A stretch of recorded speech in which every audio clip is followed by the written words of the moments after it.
بسم اللہ الرحمن الرحیم۔ دوستو، میں ہوں امان اللہ خان۔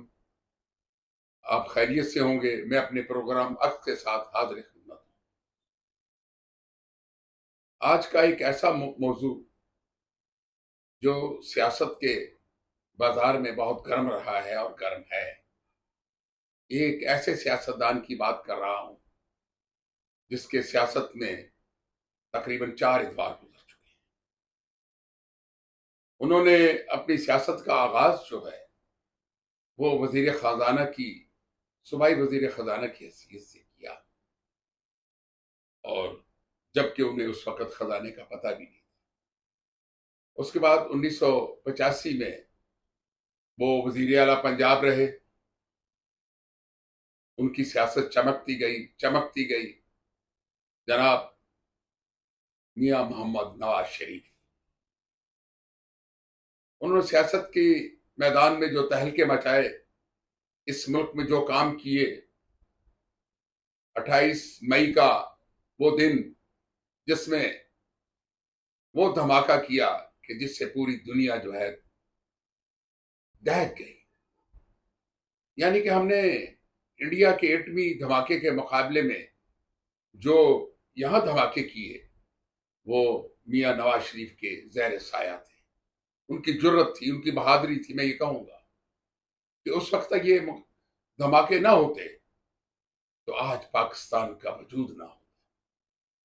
یہ دھماکے تحفظ پاکستان کے تھے جس کو سب نے سراہا، لیکن اس کے بعد ان کی سیاست کا عروج زوال چلتا رہا۔ وہ کئی بار دورے اپنے اقتدار سے باہر ہوئے، کئی سال سعودی عرب میں رہے۔ اس کے بعد پھر انہیں اقتدار ملا۔ انہوں نے جو کچھ کرنا تھا اس ملک کے ساتھ اچھا یا برا کیا، لیکن میں ایک بات ضرور کہوں گا کہ ان کا ہر دور جو تھا وہ ایک خوشحالی کا دور تھا۔ اس قوم کو بہت کچھ ملا۔ ہاں، جب بہت کچھ ملتا ہے تو جو دینے والے بیٹھے ہوتے ہیں وہ اپنا حساب کتاب بھی رکھتے ہی ہیں نا۔ ہو سکتا ہے کہ میاں صاحب پہ جو الزامات ہیں کہ انہوں نے اتنی بڑی لوٹ مار کی کہ اس وقت لندن میں ان کے بہت سارے کاروبار ان کے بچے چلا رہے ہیں اور وہ عیش و عشرت کی زندگی وہاں گزار رہے ہیں۔ ہو سکتا ہے یہ سچ ہو، لیکن دیکھیں، ہر آدمی اپنے جسے کے مطابق اپنا حصہ وصول کرتا ہے، لیکن انہوں نے پاکستان کو دیا بھی بہت کچھ ہے۔ لیکن ایک بات جو زیر غور ہے کہ انہیں لانے والے بھی وہ لوگ تھے کہ جو اس ملک کی سپر پاور ہے۔ آپ دیکھیں، ضیاء الحق سے لے کر پرویز مشرف تک جتنے بھی ہمارے آرمی چیف گزرے ہیں ان کا ایک تعلق میاں صاحب سے رہا، لیکن اس کے بعد پھر بگاڑ کیوں پیدا ہوا، وہ کیا معاملات ہیں، وہ ایک قصہ راز ہے جس کو میاں جانے اور فوج کے وہ جرنیل جانے۔ پتہ نہیں کسی کمیشن پہ جھگڑا رہا یا کسی بات پہ جھگڑے ضرور ہوتے رہے جس سے پاکستان کو کافی نقصان پہنچا۔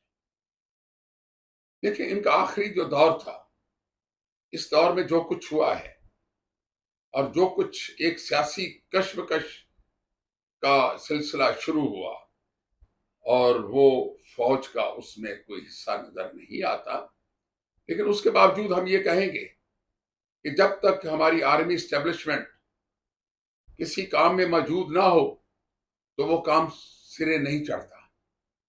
اس وقت موجودہ حالات میں دیکھیں تو میاں محمد نواز شریف کو عدالتوں نے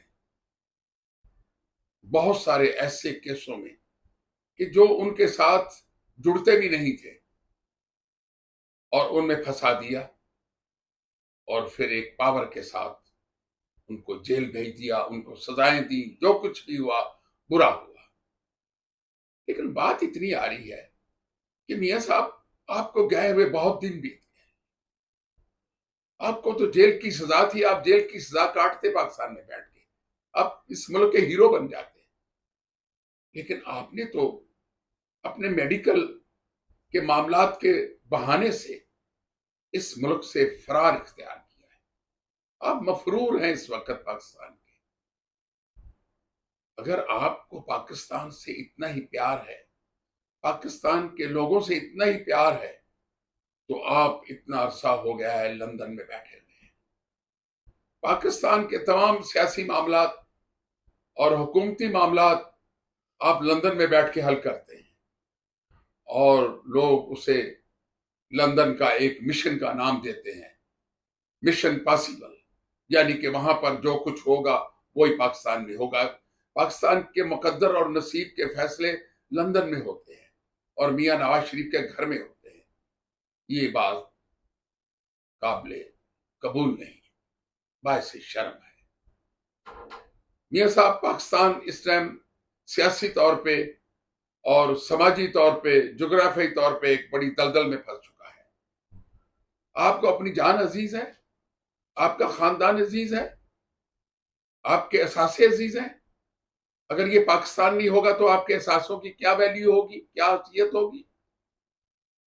آپ نے کئی بار پاکستان کے آنے کے پروگرام بنائے، لیکن آپ ہر بار اپنا میڈیکل کا بہانہ کر کے پاکستان نہیں آئے، جبکہ اطلاعات کے مطابق آپ ٹھیک ہے، ماشاءاللہ آپ کی صحت ٹھیک ہے، آپ عیش کر رہے ہیں. لیکن میں اس کو عیش نہیں کہوں گا. یہ پاکستان کے ساتھ آپ ایک کھلواڑ کر رہے ہیں. پاکستان کے لوگ آپ سے محبت اور پیار کرتے تھے. محبت اور پیار میں جان کے نذرانے دیے جاتے ہیں. جیسے ذوالفقار علی بھٹو شہید نے پاکستان سے جانے کا NRO نہیں لیا. اس نے کہا میں یہیں پہ ہوں، میں جیل میں ہوں. ضیاء الحق کے سامنے سر نہیں جھکایا، ان طاقتوں کے سامنے سر نہیں جھکایا، سر کٹوا دیا. اور سر کٹنے کے بعد آج تک بھٹو زندہ ہے، بھٹو زندہ کے نعرے لگ رہے ہیں. یہ سب دولت کا کوئی اعتبار نہیں. یہ تو پانی پہ چلنے والی ایک بطخ ہے، کبھی اس کنارے کبھی اس کنارے، کبھی اس کے ہاتھ کبھی اس کے بعد. لیکن قوموں کے دل جیتنے والے لیڈر صدیوں اپنا نام زندہ رکھتے ہیں. آپ کو پاکستان کے موجودہ حالات دیکھتے ہوئے پاکستان آ جانا چاہیے. ہیلے بہانوں سے کچھ نہیں بنے گا. آپ کی پارٹی بھی انتشار کا شکار ہے، یہاں تک کہ آپ نے مریم نواز کو شہباز شریف کے سر کے اوپر ایک ہتھوڑا بنا کے رکھا ہوا ہے. شہباز شریف حق کے حکمرانی تو ادا کر رہا ہے، لیکن آپ اور آپ کی بیٹی کے ڈر اور خوف سے، کیونکہ آپ کی بیٹی مریم نواز اپنے چچا وزیر اعظم کی کوئی عزت نہیں کرتی، بھری محفل میں ان کی عزت اڑا دیتی ہیں. یہ ہماری اطلاعات ہے. لیکن انہیں جو بھی کرنا ہے پہلے لندن میں بات کرتے ہیں، آپ سے بات کرتے ہیں کہ بھائی جان میں یہ فیصلہ کر لوں، اگر آپ کی اجازت ہو تو ٹھیک ہے، ورنہ ان کے ہاتھ میں کچھ نہیں ہے. میاں صاحب، ایسے حکومتیں نہیں چلتی. اس بار میاں شہباز شریف کا وزیر اعظم بننا، میں یہ کہوں گا کہ پاکستان میں بہت سی دراڑیں پیدا کر گیا ہے. جو کچھ بھی ہوا ہے، بہت سارے گروہ پیدا ہو گئے سیاسی. PDM میں جو ہے وہ 13 سیاسی لوگوں کا ایک ٹولہ ہے، جن کو سنبھالنا شہباز شریف کے بس کی بات نہیں تھی اور نہ ہے. اس لیے عمران خان کے بارے میں بھی کوئی فیصلہ موجودہ حکومت نہ کر پائی.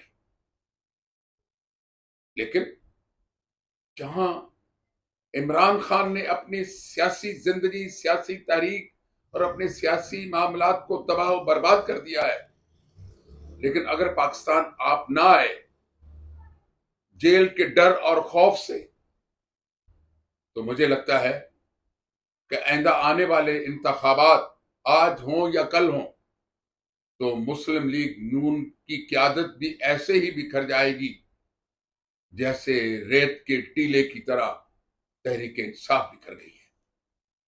دیکھیں، اگر آپ نے پاکستان آنے کا فیصلہ نہ کیا تو آپ کی جماعت بھی دھڑے بندیوں کا شکار ہو چکی ہے،